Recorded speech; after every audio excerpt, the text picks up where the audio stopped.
Драги гледачи, вие сте со уште една наша и ваша емисија Вашиот пратеник. Гостин во оваа емисија е пратеничката Даниела Христова. Добре дојдовте. Добре ве најдов. Благодарам на поканата, че си задоволство ми е да бидам ваш гостин. Пратеничке, пред да ја започнеме емисијата, веќе разговаравме помалку на различни теми. И оваа емисија е наменета да се види онаа страна на пратеникот која граѓаните не можат да ја видат пред камерите. Во таа насока ќе ве прашам, имате завршено филолошки факултет на УКИМ и вие долги години работевте како наставничка.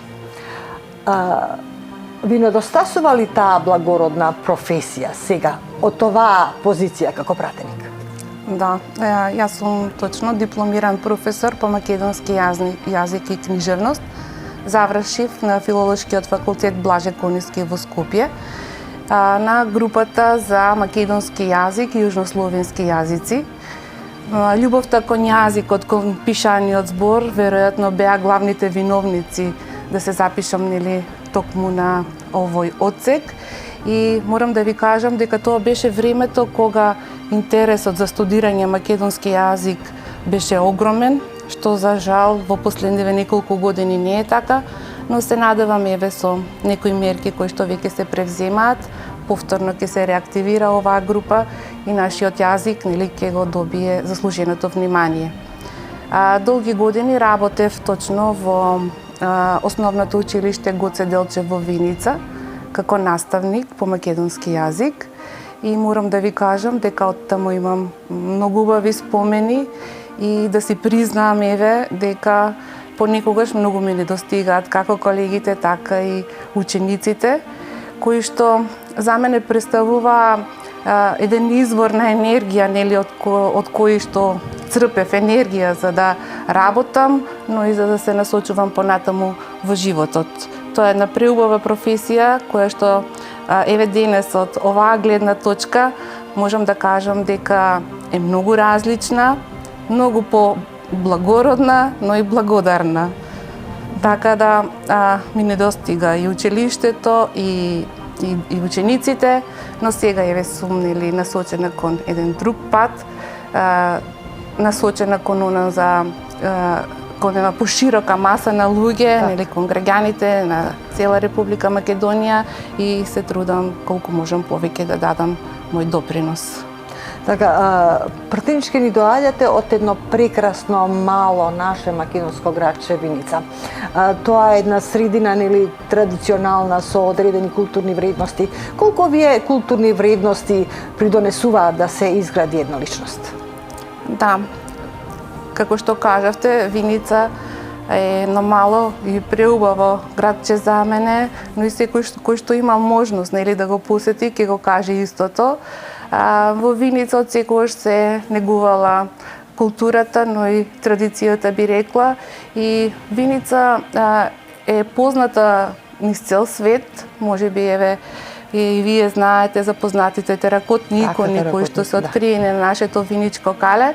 И можам слободно да кажам дека како Виница нема друга, секој така си вели за својот град, меѓутоа за мене Виница е едно посебно место кое што оставило големи траги и ми дало една насока во која што јас се движам сите овие години наназад и ме изградило како личност. Не само градчето и луѓето кои што живеат во градот Виница се многу топли, многу пријатни, сакаат да помагаат, хумани и се надевам, но и скоро знам дека сите тие карактеристики јас ги поседувам на еден начин.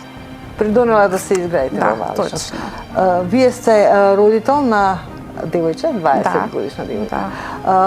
Веќе е девојка, на факултет. Колку ја имате нејзината поддршка? Да, јас сум мајка на Анастасија. Таа веќе 20 години, веќе плива во студентските води, како да кажам. Љубовта кон јазиците ги има наследена исто така од мене и е студент на исто така филолошкиот факултет, но таа се насочува кон англискиот јазик, знаете, денес во ова модерно време на сите многу ни е потребен. И за поддршката која што таа ми ја дава, можам да зборувам со денови, и можам оваа прилика да користам да искажам една благодарност за тоа што била многу пати нели оставена сама, сите мои обврски кои што јас сум ги имала. И не достигало моето внимание, но сето тоа пак ја направило една силна личност, нели, за која што сум горда. Така, пратеничке, сакам да ве прашам уште едно, колку сите оние претходни искуства во вашата работа придонеле, можете ли да се пренесат од собраниската говорница?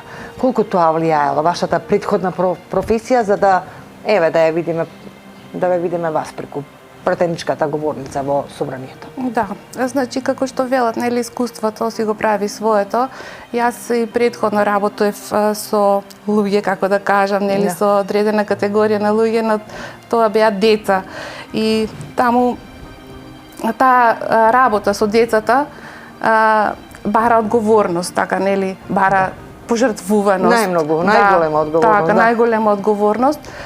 Со тоа и работата во собрание исто така бара одговорност, но сепак таа одговорност е тука многу, нели, на едно по-друго ниво, како да кажам, и таа одговорност зафаќа поголема група на граѓани и секако дека сето тоа искуство пак јас се трудам колку што можам, нели, повеќе да го искористам во позитивна насока, да делувам овде во собранието, да колку што е можно повеќе, нели, да се искористи моето знаење на онаму каде што е непотребно, секако, нели, тоа е во областа на образованието и сметам дека досега колку што можам, се трудам да допринесам што е можно повеќе.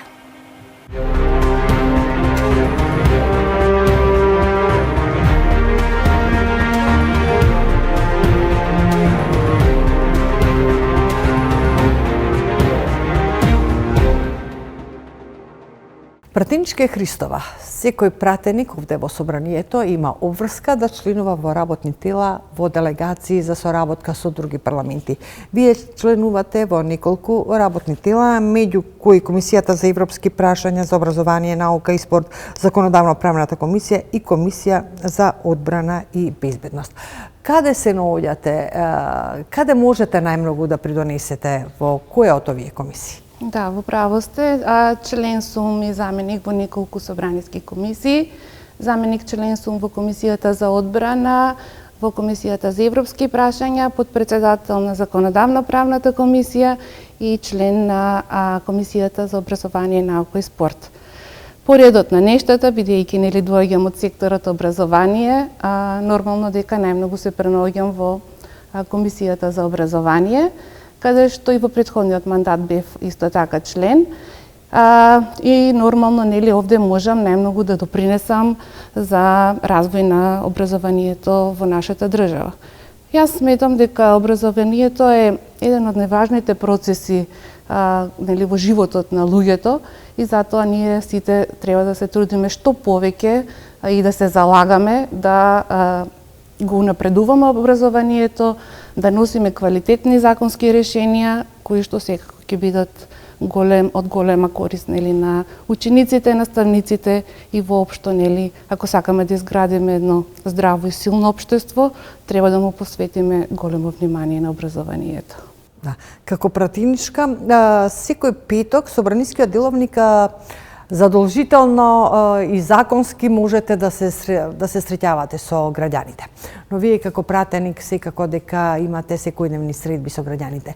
Но вие средби што најмногу бараат, на што најмногу посочуваат дека треба да се работи за доброто, за нивно добро? Так. Значи, секој петок е резервиран за нас како пратеници за средби со граѓаните.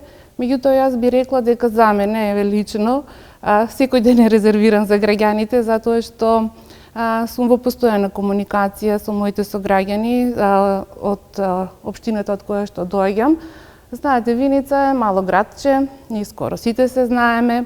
Секој еден граѓанин може слободно да го добие мојот телефонски број или пак преку социјалните мрежи, нели денеска во ова модерно време имаат можност и таму да ме контактираат, и така би рекла дека секој ден сум тука за нив и им нудам секаков било вид на помош која што им е потребна, дали тоа ќе се однесува нешто за некој локален проблем, некој лично значи прашање нивно, некој нивен личен проблем кој што го имаат, и се трудам колку што можам повеќе да им бидам достапна, нели, и навремено да им помогнам во нивните барања. Така како што кажав, голем дел од нив најмногу имаат лични барања, меѓутоа неретко се случува и тие да дадат некој предлог, идеја за подобрување на општествениот живот и во градот и во државата. Вие сте втор мандат овде во собранието. Од овој мандат остануваат нешто повеќе од 2 години или 2,5 години, така? По што сакате најмногу да ве паметат граѓаните? Што така сакате да остави впечаток кај нив од вашата работа во парламентот? Да, еве остана уште неполни 3 години од овој мој втор мандат. Како пратеник, нели, на кого граѓаните ја дале довербата да ги застапувам конкретно граѓаните на мојата општина Виница, јас еве би сакала да дадам што поголем допринос во образованието, нели?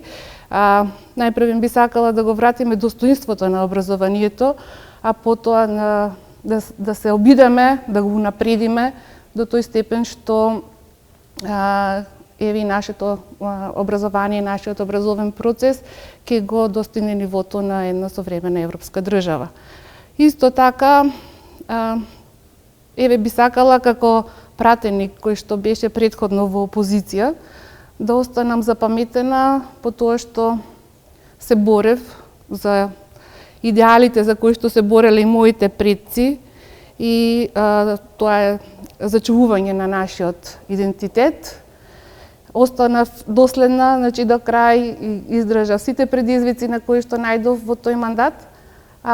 Како пратеник, еве, сега ја имам можноста, нели, да бидам дел од владеачкото мнозинство, би сакала да бидам запаметена како пратеник кој што ќе допринесе како на државно ниво, така и на локално ниво да се реализираат што повеќе проекти за граѓаните и еден ден, нели, да бидат благодарни за тоа, како што јас сум им благодарна за тоа што ми ја дадоа довербата.